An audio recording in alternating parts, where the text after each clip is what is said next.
India থেকে কি এসেছে, একজন শিল্পী এসেছে, তার নাম হলো দর্শন। বিভিন্ন শর্ট ড্রেস পরে তারা দেখলাম বসুন্ধরার সামনে দিয়ে হাঁটতেছে আর বলতেছে, দর্শনকে যদি পাইতাম তাহলে একটু জড়িয়ে ধরে তাকে আই কিসি চুমু খাইতাম। এটা আমার সোনার বাংলাদেশের তরুণীদের অবস্থা। নাউজুবিল্লাহ পড়েন।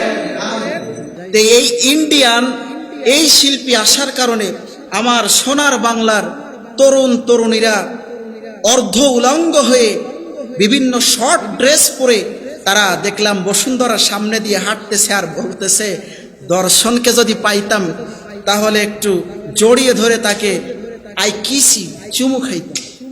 এটা আমার সোনার বাংলাদেশের তরুণীদের অবস্থা। নাউজুবিল্লাহ পড়েন। আমার সোনার বাংলাদেশের মেয়েরা বলতেছে, তাকে যদি পাইতাম, তার জন্য নাকি তারা 15 বছর ধরে, কেউ বলতেছেন 5 বছর ধরে আমি টাকা জমিয়েছি দর্শনকে দেখার জন্য। 15 বছর ধরে আমি টাকা জমিয়েছি তার সাক্ষাৎ পাওয়ার জন্য। নাউজুবিল্লাহ মিন জালেক। ইভেন দেখলাম ওদিন যে শর্ট ড্রেস পরে পরে যুবক যুবতী একসঙ্গে তারা কনসার্ট করতেছে, দেখতেছে, মাতামাতি নাচানাচি করতেছে।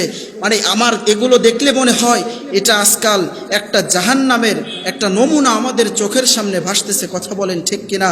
ইসলামী সংস্কৃতি যদি আমাদের মাঝে থাকতো, ইসলামী আইন যদি আজকে আমাদের মাঝে থাকতো, এভাবে একটা ভিনদেশি শিল্পী আসার কারণে যে তরুণেরা বলতেছে যে তাকে পাইলে আমরা জড়িয়ে ধরতাম, হাত ধরতাম, লাভ ইউ বলতাম, লাইক ইউ বলতাম, কোথায় যাব যুবকেরা তোমাদেরকে নিয়ে।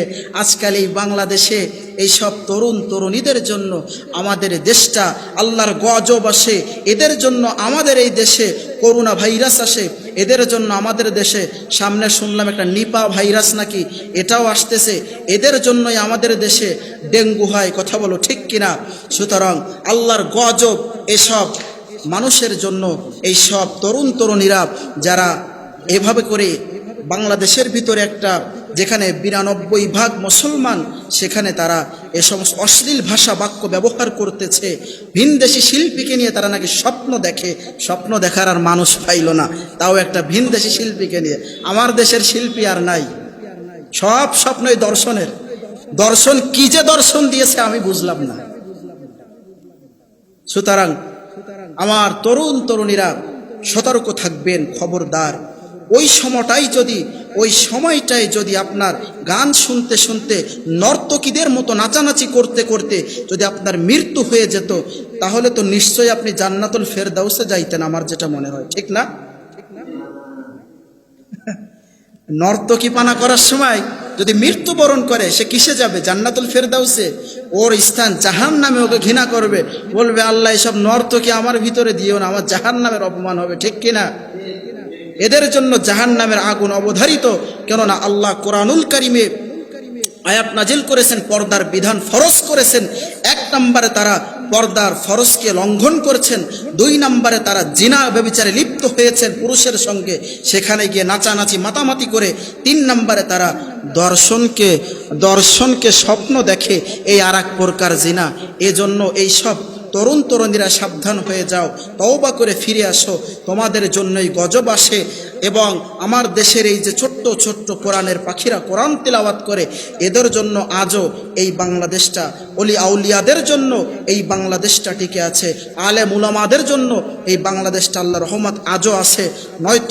নতুবা এই সব নাস্তিক নর্তকী মুরতাদদের জন্য বাংলাদেশ আল্লাহ গজব দিয়ে ধ্বংস করে দিত। কথা বলেন ঠিক কিনা? সুতরাং আমি আবদার করব, অনুরোধ করব, আমার প্রিয় যুবকেরা যুবতীরা, খবরদার, তোমরা এই সমস্ত ইসলাম বিরোধী কর্মকাণ্ডে তোমরা কনসার্ট হোক, যাই হোক, ইসলামী সংস্কৃতি চর্চা করো, তোমরা ইসলামী বয়ান শোনো, আলোচনা শোনো, ইসলাম সম্পর্কে জানো, তোমরা ইসলামী নাশিদ, ইসলামী সঙ্গীতের চর্চা করো, দয়াল নবীজির নাতে রাসূলের চর্চা করো। দেখবে তোমাদের অন্তরটা প্রশস্ত করে দিবে আল্লাহ, তোমাদের মনটা ভালো থাকবে, শয়তান তোমাদের থেকে দূরে থাকবে। আর তোমরা যেভাবে এই নর্তকীপনা শুরু করেছো, এগুলো যদি বাড়তেই থাকে, চলতেই থাকে, তাহলে এই বাংলাদেশটা অচিরেই আল্লাহ গজব দিয়ে ধ্বংস করে দিবেন। আল্লাহ তাআলা আমাদের সকলকে এসব নর্তকী থেকে, জেনা ব্যভিচার থেকে আল্লাহ আমাদেরকে হেফাজত করুন। সকলে বলে আমিন।